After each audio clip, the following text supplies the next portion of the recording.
Okay, welcome everyone. This is the audio commentary track for the Reflexology style foot massage. You can see here I'm just kind of warming up the foot, spreading the oil around, kneading it into the toes, ankle, warming up the foot, adding some squeezing, some pressure. You don't need a ton of oil for foot massages, at least not for this type. If there's too much oil, it may feel too slick for the main technique being used, which you'll see here in a minute or a few minutes. The squeezing on the back of the ankle feels really good by the Achilles tendon. And of course, on the arch of the foot, another tender area, feels great. Just a slow squeezing pressure. Nothing too hard or too fast. Firm but slow. In this video, I didn't do much to warm up the foot. In future videos, I'll probably use a hot towel. Possibly do some more warming techniques on the foot and ankle. This seemed sufficient to me. It's moving, so there's something more for you to watch. And it does the trick. It feels good.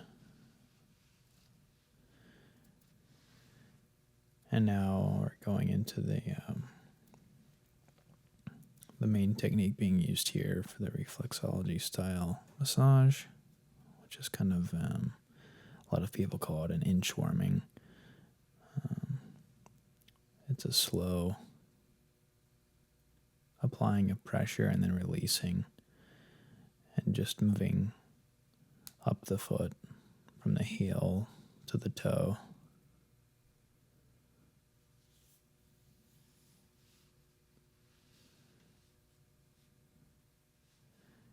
And you'll do this for each metatarsal, each toe, from heel to toe. Just slowly applying the pressure and moving up,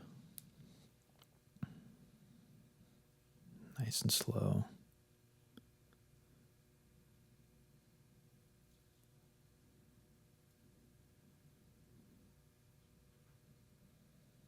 And as you get to the top there, on the pad of the foot, that's usually where I feel a little crunching. I usually don't feel it around the arch or the heel when I'm doing the massage. I usually feel it in that pad.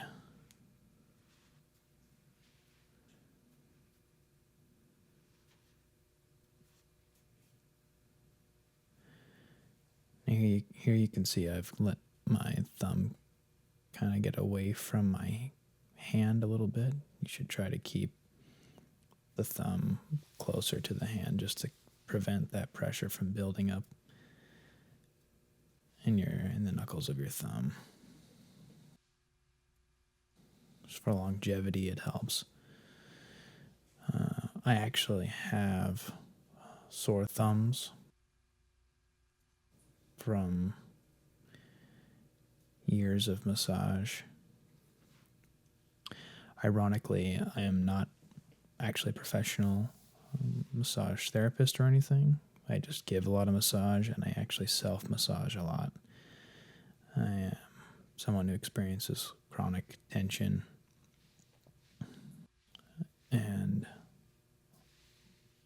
I often find myself massaging myself when I'm sitting around bored or waiting or watching a movie. It's definitely a way to pass the time, but it does help me relieve some of that tension. Except when you're massaging yourself, the problem is you'll often transfer some of that stress and some of that soreness into your own hand and forearm. And I fear over years and years and years of not only massaging myself, massaging others as well, I've sort of possibly weakened that part of my thumb. I have a relative who's a massage therapist, and she has hand and wrist problems as well. It could be a tough business to be in. You have to have those right techniques and healthy lifestyle to keep yourself healthy. And here I'm going across. So during the video, during the massage, you'll go from heel to toe for each toe, up to the top, and then you'll go across. So during the massage, to recap, you'll go from the heel to the toe using the inchworm technique. For each toe, space as evenly as you can, and then start to move across from the outside of the foot to the inside using the same technique, just kind of crossing over. And anytime you feel some crunchiness, don't worry about that. It's natural, and that means it's working. As long as you're not just jamming your thumb into their foot. That would be painful. But a normal amount of crunch is fine. Feels good, actually.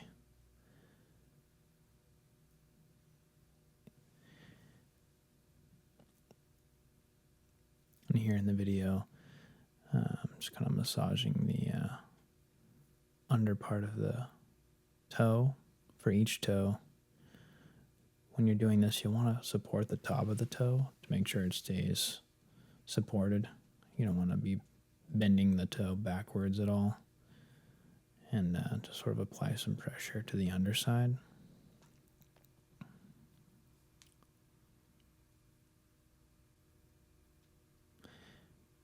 Here I could have held some applied pressure to the tip of the toes, but in the interest of time, I skipped that part. And here I'm inchworming down along the inner part of the arch of the foot. And when you're performing these techniques, switch your hands as often as need be. You can see during the video I'm switching my hand quite often, and that's because of that thumb, those thumb issues I was mentioning. It can also be tiring to the forearm as well. Just make sure when you switch hands to keep the other hand supporting the heel and ankle of the foot. It's a good massage practice to always keep one of your hands on the person being massaged or supporting the area being worked on.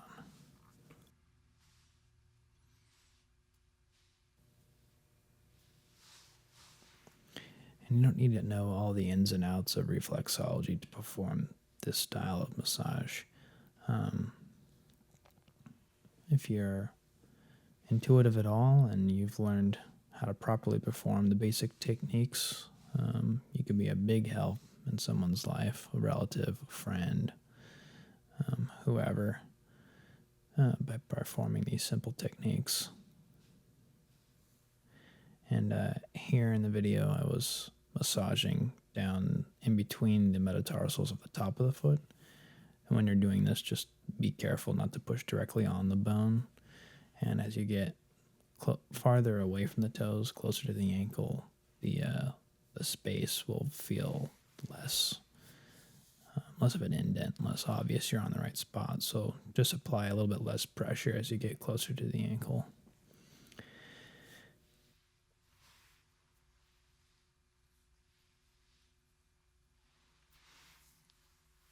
And here I'm just kind of doing some more of that kind of like rhythmic ankles squeezing on the back. Feels nice. Just kind of some firm, slow massaging.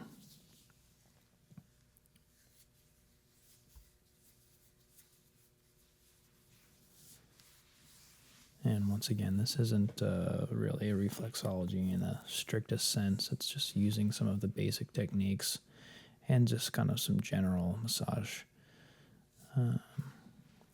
techniques to perform a really satisfying massage that almost anyone could do.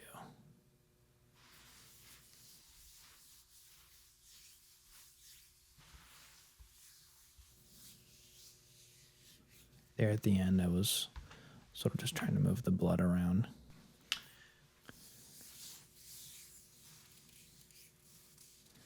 And here we go, foot number 2.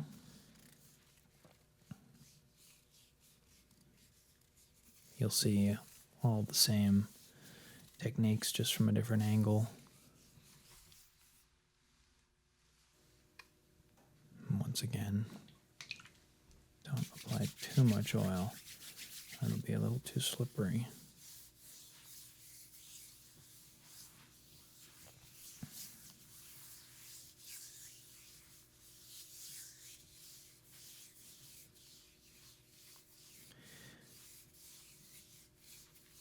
So this part of the massage is the same as the first half, just applied to the other foot. So you'll see it all from a new angle, but there's no need for me to describe everything again. So a few more words before I cut the audio on this track. One thing I'd like to do in the future is a full kind of spa foot treatment. That could involve soaking the foot. Definitely it will involve the hot towel, if not. Possibly some more techniques or massage tools used. Whatever I can think of to throw in there to provide just a full, thorough foot treatment. Really take my time, use a variety of techniques.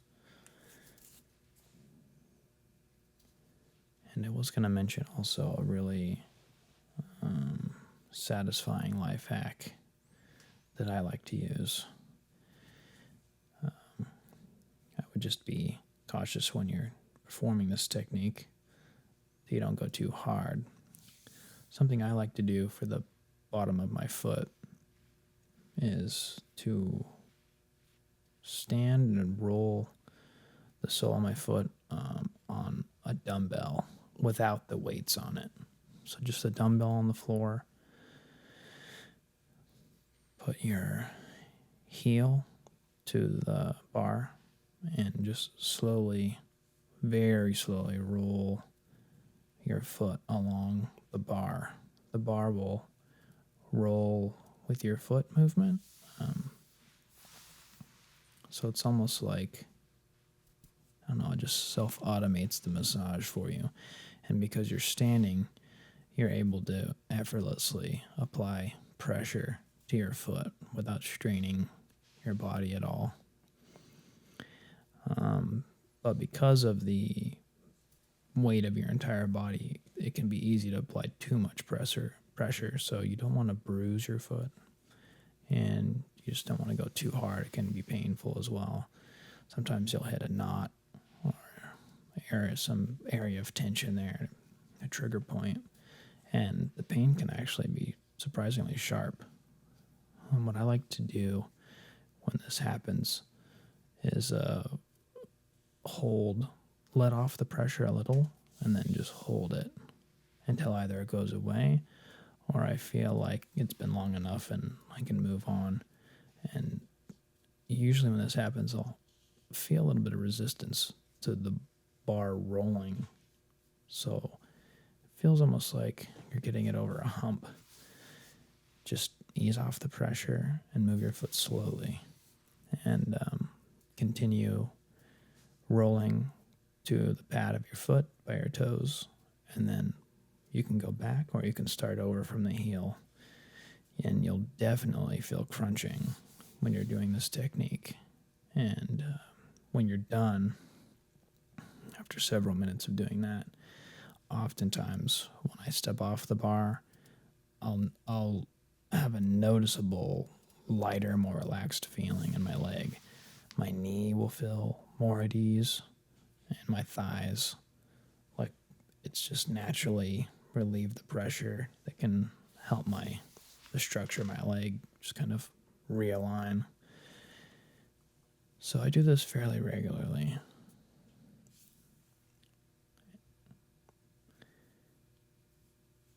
And once again, just to close, these techniques are really simple. They're not invasive. They're relatively safe and easy to perform. You just kind of have to go easy on your own thumb there. Make sure that you don't get any joint pain, knuckle pain. And safe healing. Enjoy the techniques. Use them on a friend or loved one. And we'll talk to you again soon.